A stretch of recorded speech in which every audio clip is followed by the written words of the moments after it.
Okay, welcome to the Patreon seminar, everyone. If you're watching the recording of this and you would like to be invited to the live recordings of these, you can join the Patreon at the $5 and up tier. A lot of stuff is in the works in the channel to make it maybe more inviting for more people. Like we're hiring an animator right now in order to make some more popularizing videos. So anything that goes into the Patreon is right back into the channel. So just keep in mind that it's a really big help. And so for today's talk, we're going to be hearing about discrete Morse theory. And there's actually three approaches that we will hear about. And this is from Nicholas Scoville from Ursinus College, which from what I hear, you have no relation to the person who developed the Scoville unit. That is true. Purely coincidental. Okay, great. So take it away. Great. Thanks, Michael, for the introduction and inviting me. And thanks for those of you who are here. I'm just getting over a little bit of a cold, so hopefully you'll forgive if my voice is a little bit raspy or gives out at any point. So as Michael said, I want to tell you about discrete Morse theory, three approaches to this. Discrete Morse theory is my research area. But what I want to show you is that it's a very approachable area. It doesn't take a lot of background to understand the results and to get involved in some research in discrete Morse theory.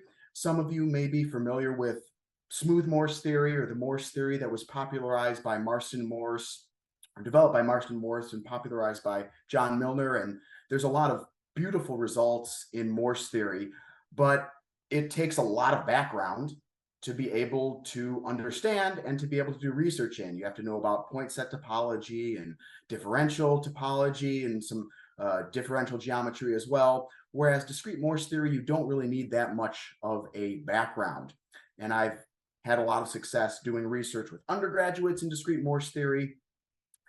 And I won't get too much into it today, but discrete Morse theory has a lot of applications to different branches of mathematics, combinatorics and algebraic topology, geometric topology, topological data analysis, things like that.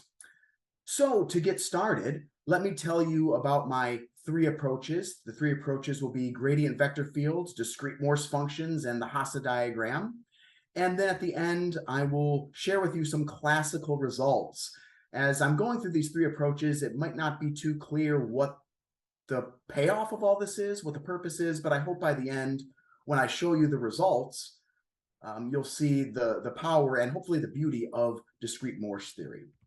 So we'll start with the gradient vector field approach. So to get started, let's suppose we have some data points, some points that are living in two-dimensional space. And if you're into topological data analysis, this is the kind of motivation that people there like.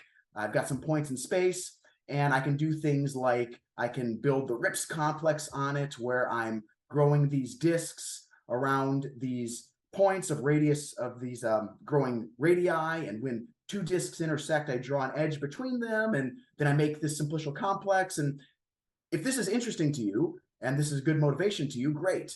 If not, though, and you don't really know much about what people do in topological data analysis, don't worry about it. Let's just suppose you've been given a simplicial complex and you want to learn something about the topology of this object, maybe the homotopy type, maybe the Betti numbers, something like this. Well, what I want to draw your attention to is the two green simplices that I've highlighted there in the dark green and the light green. It's not too difficult to convince yourself that if you were to remove that edge and that face, you would be left with a simplicial complex of the same homotopy type. You would not change the topology of this object. Such a pair that we can remove is called a free pair. Essentially, I'm looking for a simplex and a subsimplex of it of one dimension lower, and I'm going to require that the simplex of one dimension lower has no other what's called a coface. And what that means is that this edge here is the boundary of only one simplex, as opposed to maybe this edge here. It's on the boundary of two simplices, and this edge is on the boundary of two simplices. And so it's not free, but this one, it's free. It's not bounding any other simplex. And so I can kind of just pull it off, and I don't change the homotopy type. Well, let's do this again. I can grab another free pair, another edge and face pair. I can pull it off, and I've got the same homotopy type. I can furthermore now pull off this vertex and this edge. Before, that vertex was not free. It was the boundary of three edges. But since I removed the two edges that it was on the boundary of, now that guy's free and I can pull that off. And so this action of removing a free pair, we're going to call an elementary collapse. So when I remove a free pair, I'm going to call that performing an elementary collapse. And the name of the game now is just, let's do as many elementary collapses as I can. Just start pulling things off left and right, pulling off free pairs as much as I can. Pull off that guy, pull off that pair. And at this point, I am stuck. I notice that every vertex is on the boundary of at least two edges. So I could stop right here, but I am determined. I want to keep going. What I'm going to propose is the following. I'm going to grab some random edge there, and I'm going to kind of rip it out. Now, I use this language of ripping an edge out or tearing an edge out. It's kind of a violent term because if you notice when I do that, I change the topology. When I rip this edge out, I have killed this hole. And so if I'm interested in topology, if I'm going to pull something off, I better kind of keep track of it on the side. So if I'm going to rip something out, I'm going to put it over there on the side and keep track of it. Okay, but what that does for me is that opens up a couple of free pairs. So now I can pull that free pair off, and I can keep going like I was doing before, pulling off free pairs, until again I get stuck. Well, I know how to get around being stuck. I just rip something out and record it.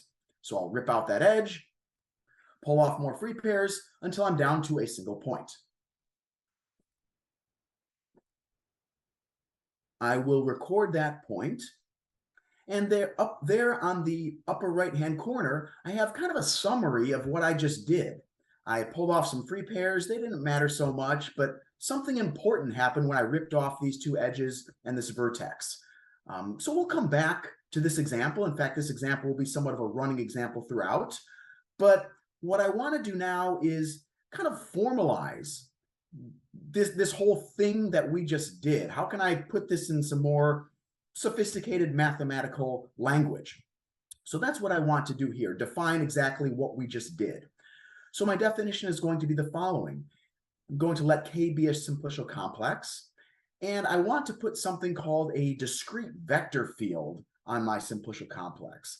This will essentially be a matching of the simplices. So a matching, like you may have seen in graph theory, where I'm just coming up with pairs of things, and my matching, I'm keeping track of it in this set V there. And those are just those free pairs that I pulled off. And if I pull something off, I don't want to use it again, which is why I'm specifying that each simplex has to be in at most one pair. And so we're going to use this language of discrete gradient vector fields having their elements be vectors or arrows. So I'm going to recast what we did on the previous slide with the following. Here are 4 examples of discrete vector fields where the blue arrows are representing these matchings. The tail of the arrow starts at a simplex that is the p-1 simplex in the pair, and the head of the arrow goes into the thing that it's matched with. And so we see 4 examples here of different discrete vector fields, and we see that the rules for a discrete vector field specify that I can't have things like 2 arrows coming out of the same simplex or 2 arrows entering into the same simplex. This kind of thing is not allowed to happen. But otherwise, pretty much anything is allowed. I can have 1 arrow, or I can have kind of a loop of arrows, which we'll come back to in a second. There's lots of options there. So I've defined this thing called a discrete vector field, and I'm representing them by these arrows. One other thing I want to define, and you can kind of slug through this definition, but what it's essentially doing for us is defining the idea of a closed loop of arrows. So the fact that I've got arrows on my simplicial complex implies that there's kind of an orientation. If I was standing on a simplex, I might be allowed to follow in the direction of the arrows, and that's what this V-path is doing. And I want to talk about a closed V-path, one in which I may have it where I start at a vertex and I follow the arrows and I go around and I end up back where I started. So that is a possibility for a discrete vector field. And ultimately, what I want to do with these discrete vector fields, these closed V-paths, is I want to exclude them. So I will define now my object of study for discrete Morse theory, which is a gradient vector field, which is a discrete vector field that has no closed V-paths on it. And so we can tie this together with my first few slides by taking that same simplicial complex and replacing my collapses, my elementary collapses, with pairs of arrows. If you remember the simplices that I paired together on the first slides, they are represented precisely by the arrows you see here. The tail of an arrow starts at one simplex and the head goes into the other simplex that I removed with it. And so this collection of arrows, this gradient vector field, is more or less faithfully representing these collapses that we did in the previous slides. And in fact, what you'll notice is that the only simplices that are not part of arrows either are in the head of an arrow or the tail of an arrow are the ones that we ripped out. So the three edges, or the two edges there in the red, and the one edge, the one vertex in the red there as well. And this is getting at the idea, which we'll talk about a little bit more formally later, which is that these gradient vector fields, discrete Morse functions, however you want to think about them, they will partition my simplicial complex into simplices that satisfy some properties here. So for the most part, what we've done is we did a bunch of elementary collapses. We represented those collapses with arrows in kind of a formal way. And I'm going to give a name to the red simplices. I'm going to call those critical. And that name might seem appropriate because, well, I talked about ripping things out, changing the topology. That was a pretty critical maneuver. Okay, gradient vector fields, putting arrows on things, that's kind of fun, I guess. Let me show you actually a non-example. As I like to tell my students, it's helpful to look at examples, but it's also really helpful to look at non-examples to get an idea of where you can break definitions, where things can go wrong. So in front of you here, I have a triangulation on the left of the Mobius band. So this is, I'm identifying these vertices V1s and the V0s, so I'm kind of twisting them on the left. On the right, I've got a triangulation of the torus. So I'm going to put what at first glance looks like a pretty good gradient vector field on this Mobius band here. And so I've got a bunch of arrows there. I notice no edge or no arrow seems to be, two arrows don't seem to be coming out of any one vertex. Two arrows don't seem to be going into anything. If I try and find the critical simplices, well, that V0 is the same. So it seems like there's just one critical vertex. However, what I want to point out is that this is actually not a gradient vector field because of these two arrows that I've kind of highlighted there in the red. This is the same V1. And so even though it looks like there's two different vertices, I actually have two arrows coming out of the same vertex. So that was actually illegal. Again, we're twisting and gluing there. So that is actually not a gradient vector field. Okay, we'll clean that up in a moment. Let me put another non-example non-gradient vector field here on the torus. So again, the torus, I'm bluing the top edges as well as the side edges. Again, this looks pretty good. You can check that the same thing that happened with the Mobius band is not happening here on the torus. I'm not sort of doing double duty here. I've been more careful about that. And it actually looks like there's no critical simplices here. It looks like I've got everybody accounted for. However, once again, I violated a rule. Namely, the arrows that I've highlighted there in the red on top give me a closed loop. Again, this way to view the torus is a little bit deceiving because I am gluing, and this actually loops right back around to V0. And in fact, there's a second loop down at the bottom among the faces. I loop around from V4, V0, all the way back around. So this also is not a gradient vector field, I should say. It's actually a discrete vector field, not a gradient one. So I want to clean this up. Let me remove the arrows that are violating, or at least some arrows that are violating my definition. If I remove those, then those simplices, since they're no longer in a pair, they become critical. And now I get something that is a bona fide gradient vector field on the Mobius band and the torus. And so the gradient vector field on the Mobius band has one critical edge and one critical vertex. The gradient vector field on the torus has one critical vertex, two critical edges, and one critical face. And we will come back to this gradient vector field on the torus at the end and actually use it to compute its homology without a whole lot of trouble. Okay, so gradient vector fields, I can put them on things, drawing arrows, finding critical things might be kind of fun. Not immediately clear what I can do with this yet.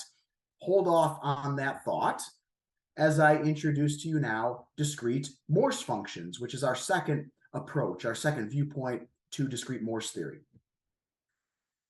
We saw this slide earlier when we put this gradient vector field on here, and I said that this gradient vector field more or less summarizes what we did when we did the elementary collapses. But you may have noticed that we actually lost the order in which we performed the elementary collapses when I simply put arrows on here. It's not clear at all where to start, which one to do first, which one to do second, if that matters at all, whether if you want to communicate something to me that the order matters, or whether if I do something in a different order, it might screw things up. That's not clear from just the arrows. So maybe sometimes just arrows work, maybe they don't, and I need to specify an order. Well, there is a simple way that I can communicate this same information and give you an order. Namely, I will replace the arrow by a labeling of the simplices.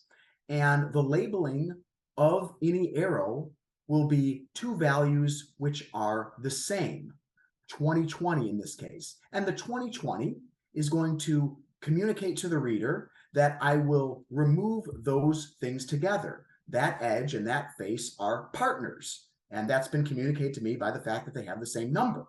Furthermore, the next pair that I removed, I am going to give a lower number. And so 1919, that tells me that they are partners. And it also tells me to do that after I do the 2020. So start with the highest number, 2020, then pull off the 1919. Well, now we can pull off the 1818.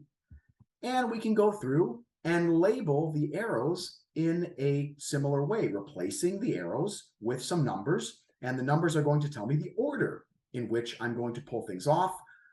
I am stuck here, or at least I have accounted for all of the free pairs I can pull off at this point.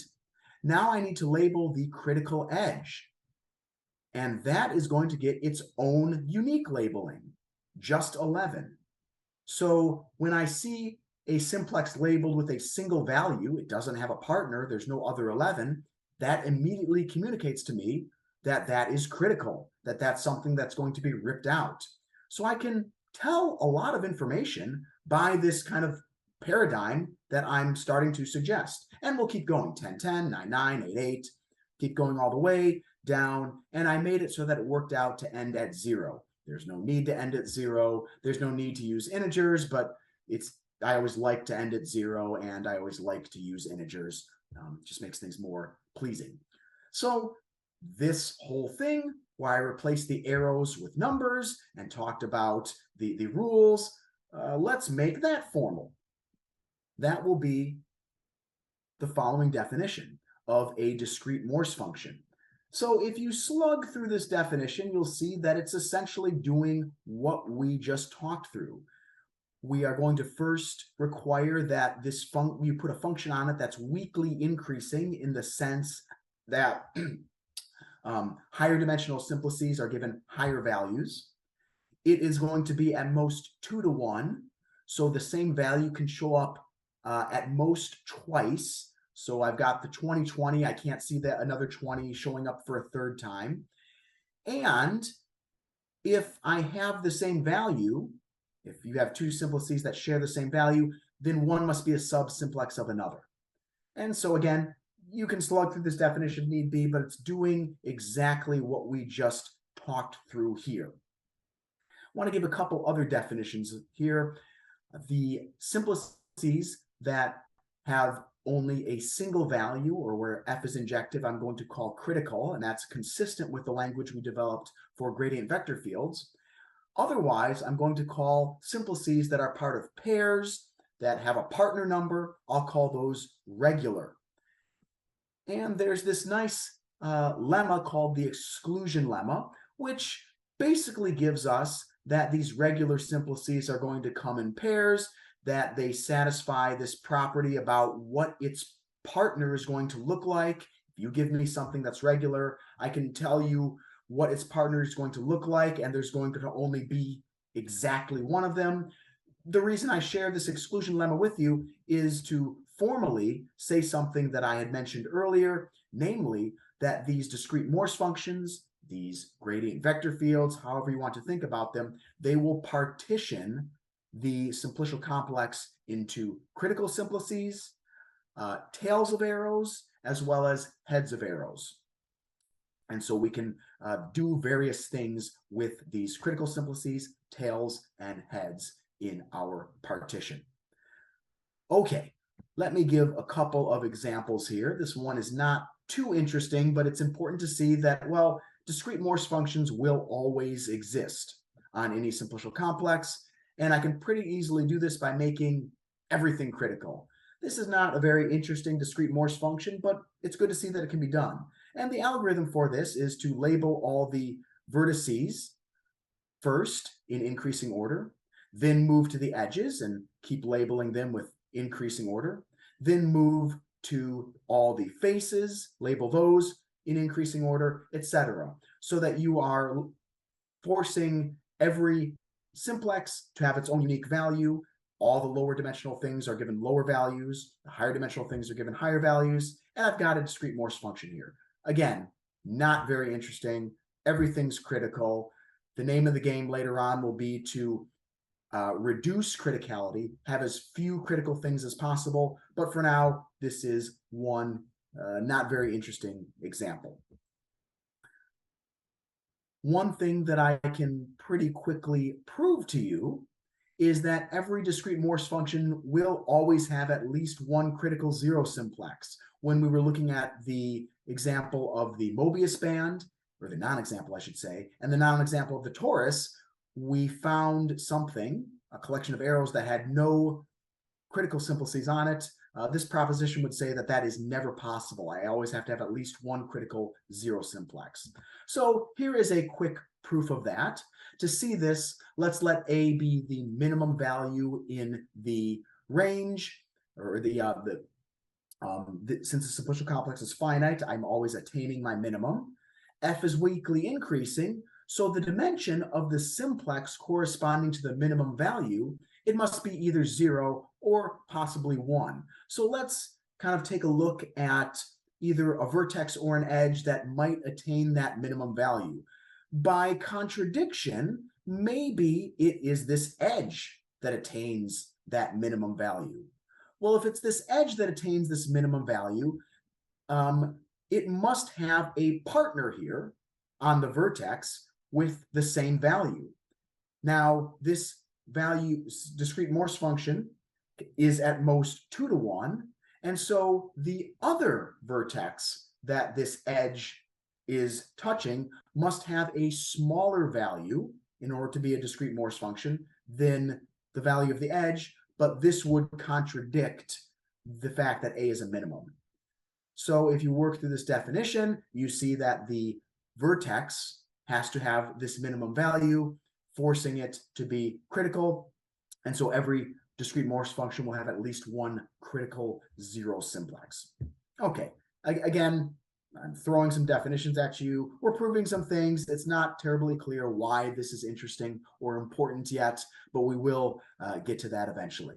Okay, so that is my second way of viewing discrete Morse theory. Let me now turn to the Hasse diagram approach. So first we saw the gradient vector field approach. Then we saw the discrete Morse function approach. I can replace my arrows with numbers, which will tell me the order to collapse things. So what is this third approach about? What's the Hasse diagram and acyclic matching? In order to show you this, I'm going to first label the vertices of this simplex, V0, V1, V2, and I'm going to associate to each simplex in this simplicial complex a vertex. So I've got vertices representing the vertices already, I suppose. I'm going to represent each of the edges by a vertex. I'm going to represent the face by a vertex. I'm going to take the vertices representing the vertices, and I'm going to make a row of them down there. I'm going to take the vertices corresponding to the edges and put them in a row. And I will take the vertex corresponding to the face and put it in its own row. And I will label all of these. So I'm going to associate each simplex to a vertex. I'm going to sort of stack them this way. And I'm going to draw an edge between two vertices if the corresponding simplex is contained in the larger one of one dimension higher. So V2 is contained in V1, V2. V2 is also contained in V0, V2. And I will continue and think of all the vertices that are contained in the edges there. Every single one of these edges is contained in the face. And so I'll draw those edges there. This is what's called a Hasse diagram representation of my simplicial complex. This isn't really discrete Morse theory-ish right now. This is just a kind of standard combinatorial way to represent a simplicial complex. And if you are familiar with computer science and data structures and things like this, this way of storing the information of a simplicial complex in terms of vertices and edges, this is going to be much more helpful if you are writing some program, doing some computation. So we can see why I might want to think about this Hasse diagram approach here. Okay, so I've got this Hasse diagram here. It's also helping me see the poset structure of the simplicial complex. How could I sort of put this gradient vector field information or discrete Morse function information, how could I communicate that on a Hasse diagram? Well, let me think here. I'm going to color the arrow in green on the simplicial complex of the gradient vector field upstairs, color that in green, and I'm going to, well, I realize that that essentially corresponds to this edge down here. That's an arrow going from V1 to V1, V0. And so I can color in this edge, green, from V1 to V0, V1. This is a matching like you would see in graph theory.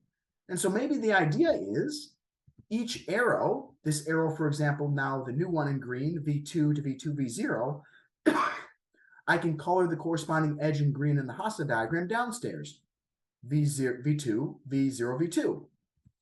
Then I've got this edge, V1, V2, into the face. Let me color in that edge. And in this way, I have transferred the matching, the gradient vector field, whatever you want to call it, upstairs to the Hasse diagram downstairs. That gives me a nice bona fide matching. So that seems to be a pretty good way to communicate, to talk about, to define maybe a discrete Morse function, a gradient vector field on a Hasse diagram, come up with a matching on it. Well, I think it's clear that if I have a gradient vector field, I can transfer that to the Hasse diagram and get a bona fide matching. However, does the converse hold? Namely, if I find a matching on the Hasse diagram, will that correspond to a gradient vector field on the simplicial complex? So let's actually investigate that question. I have a simplicial complex. I look at the Hasse diagram. Rather than try and come up with a gradient vector field on the simplicial on the Hasse diagram. And if I take that matching and turn it into arrows on the complex, do I get a bona fide gradient vector field? Let's check. Well, unfortunately here, the answer is no. So here is a perfectly valid simplicial complex, the boundary of the two simplex. Here is its Hasse diagram. Let me put a perfectly valid matching on it. So I've matched some of those edges there, some of the vertices, I should say. And if I were to translate that into arrows, let's see what I get. V2 into V1, V2, V1 into V1, V0, V0 into V0, V2, I have created a closed loop. This is not a gradient vector field. This is a discrete vector field. I've got a closed loop. So that's a little bit disappointing. How can I detect that a matching is no good? Well, the idea is to consider not just a Hasse diagram, but something called a modified Hasse diagram. So instead of just coming up with a matching, I will match some things. Then I will put arrows pointing downward on the unmatched edges, and I'll put arrows pointing upward on the matched edges. Excuse me. When I do that, what I notice is that this gives me a closed loop, or a cycle in my modified Hasse diagram, a directed cycle. And so this directed cycle in the Hasse diagram is telling me that I have a discrete vector field, not a gradient vector field. So I can summarize this in the next proposition, which says that if I want to have a just gradient vector field on my Hasse diagram, I need to have no closed. The way we get around this problem of a matching not necessarily corresponding to a gradient vector field. Okay, so we've got these three approaches. Again, some of it might seem kind of just fun to play around with, but what is this good for? Well, let me show you some of the payoff of discrete Morse theory just through looking at the classical results. All of these results that I'm going to share with you were proved by Robin Foreman, who is the one who came up with discrete Morse theory. Since then, all kinds of results and various directions have people have come up with, but just showing you the classical results, I think you can get some idea of how powerful this branch of mathematics is. So first, I want to share with you the weak discrete Morse inequalities. If I have a simplicial complex of dimension n, and you put a discrete Morse function on it, or gradient vector field, or acyclic matching on the Hasse diagram, whatever you prefer, then the number of critical simplices in dimension I bounds from above the ith Betti number of the simplicial complex. Some of you may have either seen this before or maybe have guessed it. Sure enough, the number of critical simplices bounds from above the Betti numbers. Furthermore, the second part of it, this is pretty interesting. You have that the alternating sum of the critical simplices is equal to the Euler characteristic. which is the alternating sum of the Betti numbers, or the alternating sum of the number of simplices. So the second part of this discrete Morse inequality is interesting, but it's really the first part that I think you start to see how this can be really helpful. So let's illustrate this first part of the weak discrete Morse inequalities, the critical simplices bound from above the Betti numbers. So here is a simplicial complex, and let me just throw some random gradient vector field on it. I'm not going to be too careful. I'm not going to do a very good job. I'm just going to kind of throw arrows haphazardly until I feel like being done. Let me identify all the critical simplices. I've got the critical vertices there in red, critical edges in orange, critical faces in red. And this immediately gives me some estimates for my Betti numbers. So my Betti 0 is bounded above by 2, and Betti 1 bounded above by 5, Betti 2 bounded above by 3. And while these give me some pretty quick estimates, they're not very good estimates. It's pretty easy to see that the Betti numbers are 1, 1, and 0 that I have there on the left. And so these are pretty sloppy estimates. Well, that's because I didn't do a really good job of putting a nice discrete Morse function on here, a nice gradient vector field. I should have been a little bit more careful. I should have tried to pack as many arrows in there as I can, reduce the criticality. Let me try this again. Let's see if I can put a better discrete Morse function on here. So being a little bit more careful, I'm going to try and fill in as much as I can, pack it with many arrows as I can. I see when the smoke clears, I have exactly one critical 0 simplex, one critical edge, and that is going to give me equality with the Betti numbers on the nose. This is much more satisfying. And so in many examples, you can find gradient vector fields, discrete Morse functions, which get equality on the nose with the Betti numbers. This isn't always the case. People have cooked up examples of simplicial complexes like the dunce cap and Bing's house with 2 rooms and other kinds of pathological objects that have you can try and minimize the criticality, but you won't reach the Betti numbers. But this is a pretty decent estimate for the Betti numbers without really having to do a lot of work. This is just a purely combinatorial thing that I'm doing with this object. So I can estimate the Betti numbers by putting clever discrete Morse functions or gradient vector fields on my simplicial complex. Okay, so that's one, I think, pretty nice application of discrete Morse theory, one thing that you can do with it. Another thing that I want to show you is I mentioned classical Morse theory earlier, and if you're familiar with that, you are certainly familiar with the donut, the height function, and the torus standing, and the height function that you always see in every book on Morse theory. You might be asking, where's this kind of this height function, these level sets like we see in classical Morse theory? Well, here's a way to view discrete Morse theory with height functions like you would see in classical Morse theory. So let's let this thing there on the right be my height, height all the way from height 23 to height 0. And these heights are represented by the values that I'm putting on this simplicial complex. And so there in the blue will represent what height I'm thinking of. And either I can kind of build up, going from a height down, up, or I can start at the top and work my way down. So this would be height 23 or level set 23. I can move down a height to height 22, whereby I'm essentially drawing everything labeled 22 or less. I can move down further in height. I can go down to height 18 if I want. That's going to be everything labeled 18 or less. I can even move all the way down to height 3.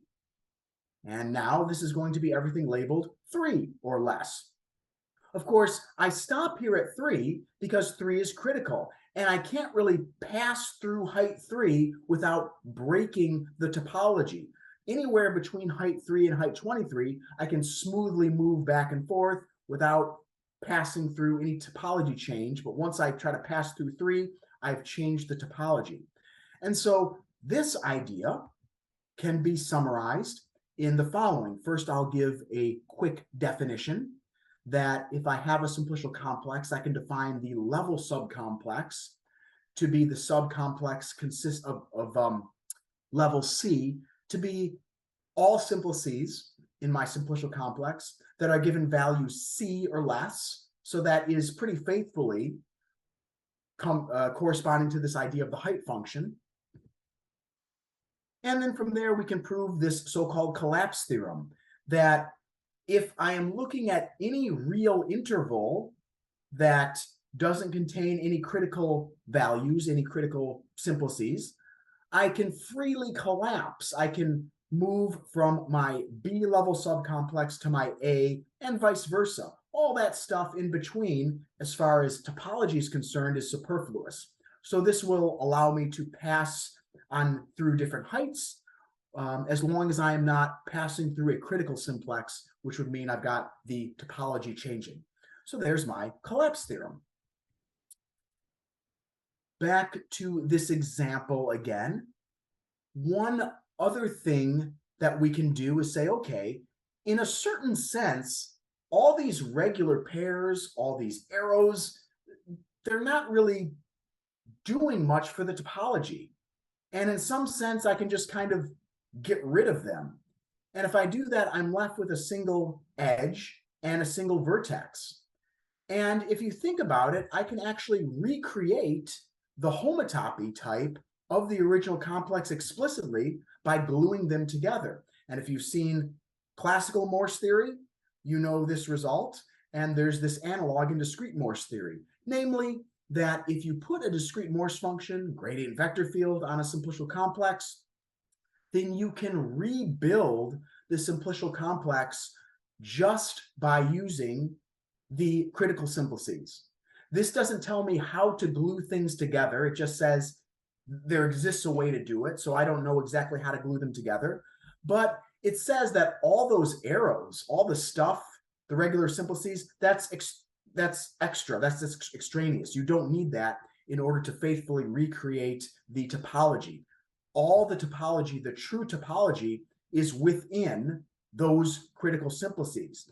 And I kind of hinted at that in that first example we did, that when we ripped these things out, the entire topology of this simplicial complex, it was summarized, or it really was in just those two vertices, that one vertex and those two edges, as essentially a wedge of two circles. And so this simplicial complex has the homotopy type of a wedge of two circles. And so while one cannot always recreate the homotopy type on the nose, there are some special cases. Namely, if I have one critical zero simplex, R critical P simplices, and nothing else. And so in that special case, if that is what the critical simplices look like, then you can actually recreate the homotopy type of the simplicial complex. And it turns out to be a p-fold wedge of R spheres. If you have other critical simplices in other dimensions, then there's usually multiple ways to glue them together, and you can't say what the homotopy type is on the nose. But here you can, and this will allow you to compute homotopy type in some special cases. For example, you can compute the homotopy type of the K-skeleton of the N simplex using discrete Morse theory. It's a really beautiful result that's very combinatorial. Okay, so I can get estimates on Betty numbers. I can recreate homotopy types, or at least roughly say what it looks like. The last thing I want to show you is how you can compute on the nose explicitly the Betty numbers. So I can estimate Betty numbers, but Foreman also gave us a way to explicitly compute the Betty number. So if I just handed you this triangulation of the torus, if you wanted to compute the Betty numbers, and let's say we were using Z2 coefficients just to make things clean. So we're working Z2. These are all Z2 vector spaces. You would need a Z2 vector space of dimension 18 into dimension 27 into dimension 9. Each of these is representing a single simplex. So this chain complex that you're building, if you want to compute the Betty numbers, it's pretty large. It's going to take not terrible computation power, but decent, and you start to get things that are larger. This is really going to be computationally expensive. Well, what we can do is greatly simplify our computation by first doing some pre-processing by putting a gradient vector field on my simplicial complex. So we saw this gradient vector field earlier, and I claim that rather than have one dimension for each simplex, I can actually build a chain complex where I have one dimension for each critical simplex. And so now this one-dimensional vector space over here, this corresponds to the one critical zero simplex. This two-dimensional vector space over here corresponds to the two critical edges, and this one corresponds to the one critical face. That is really nice already, to reduce the vector spaces way down in dimension. And now you can see why I want to have as few critical simplices as possible. How do the boundary maps work? I've written these delta 2s and delta 1s. How do those work? Well, this is really nice. I can actually compute the boundary maps by counting gradient paths from the boundary of a critical simplex of one dimension to a critical simplex of a dimension lower. So let me illustrate that to you. And again, we're working mod 2. So I'm going to start with this critical face. And from this critical face, I want to go to one of its boundary edges and start to move along the arrows and count whether or not I can get to, how many times I can get to a critical edge. So I'm here, I can move to here, I wrap around, boom, and I end at this edge. That's one way to go from here to this edge. I could also do it the easy way, namely start at this simplex and just move right to the edge. So there's two ways to do it. So I'm just counting paths. I'm working mod 2. 2 is 0. Great. Now I need to count how many ways there are to get from here up to here. Well, let's write those down. So I can now go from here. I believe I want to go up.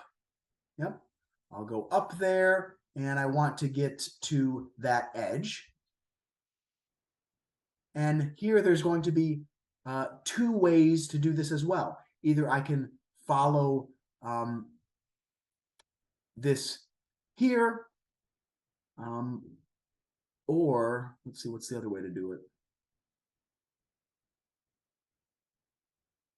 There's a second way to do it that I'm not seeing, but hopefully you'll believe me that there's two paths from the boundary of that there. And so this gives me a boundary operator of 0. So the point is, it's really easy to compute these by just counting, by just following arrows, even though I sort of missed one that time.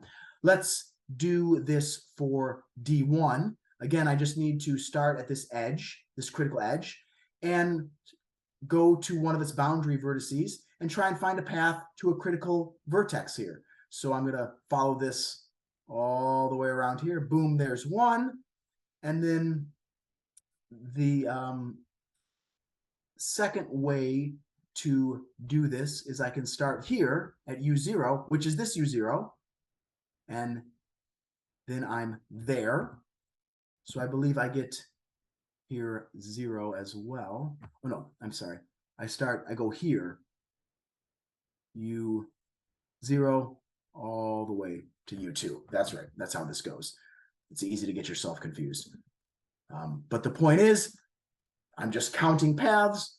I get boundary operators of zeros. Of course, I'm working mod 2, so 2 is equal to 0. My delta 0 is equal to 0. And pretty quickly, I can compute these Betty numbers.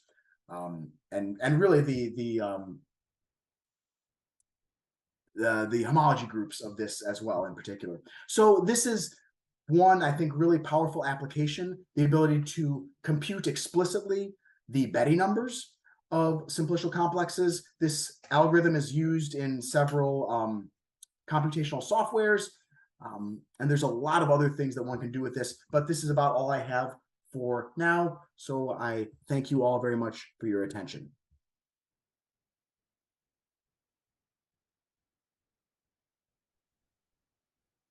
Are there any questions? I have one or two. So, um, I was wondering if this Betty number estimator method was like computationally cheaper than the exact method of calculating that you presented at the end. Yeah, that's a good question. So it definitely would be, but of course it's definitely going to be cheaper. But of course the payoff or the trade-off is that you certainly won't guarantee that it's going to be accurate. Right. Is there like a family of like well-behaved complexes where you can like maybe have some sort of combinatorial algorithm where the first method gives you an exact value instead of just an approximation? Like you gave that example where you got the exact value, but then you said that there were examples where uh, there was no way to get the exact value. But is there like a nice Yeah, so I mean, yeah, that's right. So there's definitely examples where no matter how hard you try, you can't get them on yeah. the nose. I guess it would depend on what algorithm or what way you might put a gradient vector field on them. So actually, there's pretty straightforward algorithms for graphs. Like Mm-hmm. if you just have a graph, a one-dimensional simplicial complex, that works pretty well. There's this algorithm by Kevin Knudsen and Henry King, I believe his name is, to come up with random good discrete Morse functions based on point cloud data. And while that doesn't always give a perfect discrete Morse function, it gives a good Mm-hmm. one. Um, other than that, no families are necessarily coming to mind, but like graphs, for example, that's pretty low hanging fruit.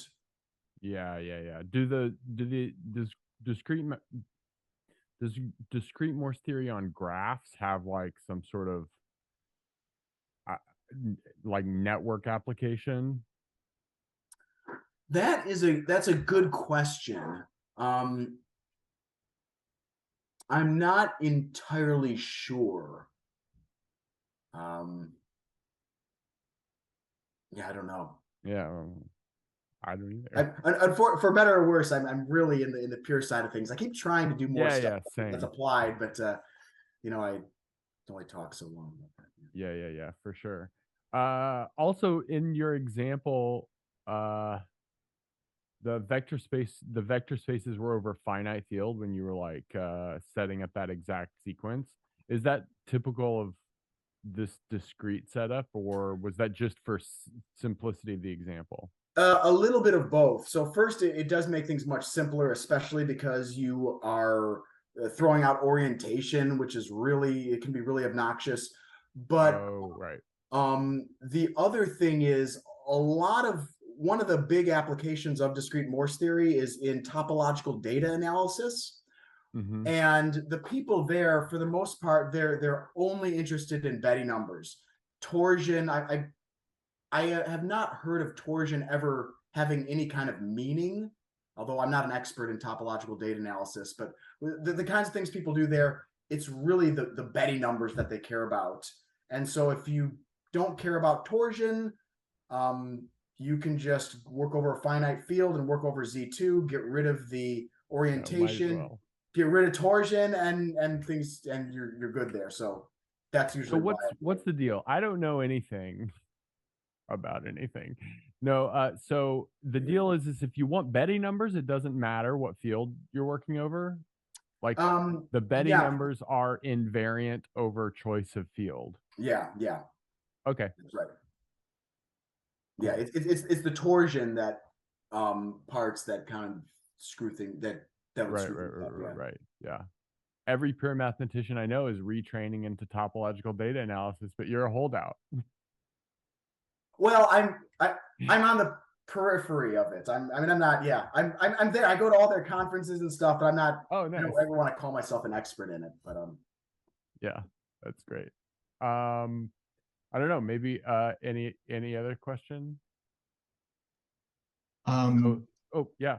Oh yeah. So I've seen some stuff about using persistent homology in topological data analysis lately.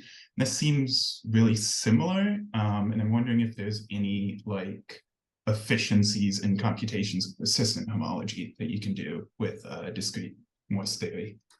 Yeah, absolutely. So this, in fact, um, was one of was something that, if I'm understanding correctly, this is something that like Uli Bauer does a lot of work with, using discrete Morse theory to do some pre-processing as well as to um, help aiding in computation. So if you've heard of this program called RIPSer, which is something that Uli Bauer came up with, it computes persistent homology like that. I mean, it's so fast.